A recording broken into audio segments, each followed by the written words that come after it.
Dulu waktu single, struggle gila nak buat bisnes sebab dah ada banyak dah partner tapi semuanya jenis tikam belakang. So bila saya decide untuk bisnes seorang diri, penat dia tu tak boleh nak diceritakan. Tapi sejak kahwin ni dan dikurniakan pula seorang suami yang saya tak pernah sangka pun dia tu pandai bab-bab bisnes, especially dalam bidang fashion. Sebab lelaki kalau tanya merah, merah lah jawapan dia. Tapi suami saya dia pandai beza antara merun dengan burgundy. Macam tu lah. So untuk dapatkan lelaki yang macam ni memang sangat susah. Dan Alhamdulillah Allah tu kurniakan lelaki yang sangat memahami dalam bidang bisnes. Walaupun saya ada trauma sebab pernah putus tunang dengan orang bisnes juga. Waktu zaman bujang dulu, almost setiap hari akan balik tengah malam dan seorang-seorang. So itu sangat membahayakan lah untuk orang perempuan. Bila dah kahwin dan dapat jodoh yang sefahaman bidang ni, semua kerja boleh settle dengan cepat. Apa beza bisnes masa zaman bujang dengan bisnes selepas kahwin? Of course lah, bila zaman bujang kita boleh buat apa saja sesuka hati kita. Tapi bila dah kahwin ni, kita kena uruskan rumah tangga, kena pandai manage masa, kena pandai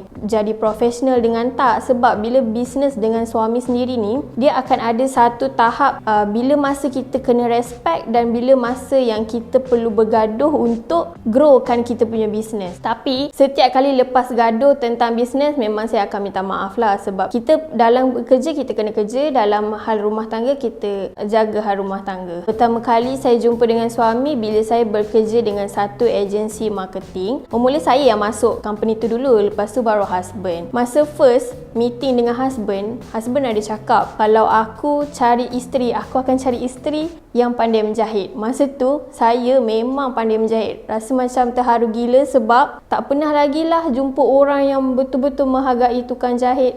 So masa tu rasa macam ada butterfly lah dalam kita punya hati kan.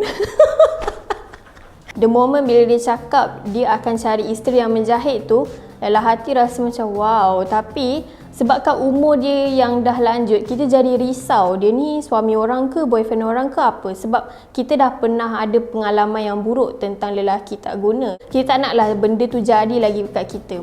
Saya selalu je tanya dia, betul ke kau ni single? Tanta duda anak satu. Tapi bila saya tanya dia, kenapa lambat sangat cari jodoh, kahwin ke apa, dia sendiri cakap yang dia jaga mak dan abah selama 8 tahun. Sebab mak ada kanser payudara dan juga abah kencing manis, potong jari.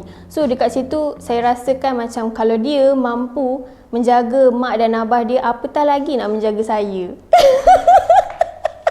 Walau tinggi mana sekalipun income yang kita ada, kita punya taraf sebagai seorang isteri tetap di bawah suami. So, bukan mudah untuk kita berbisnes dengan suami sebab ada batas-batas yang kita perlu jaga. Tapi, kalau kita dapat suami yang memahami, insyaAllah kita punya perjalanan bisnes tu boleh pergi dengan sangat lancar.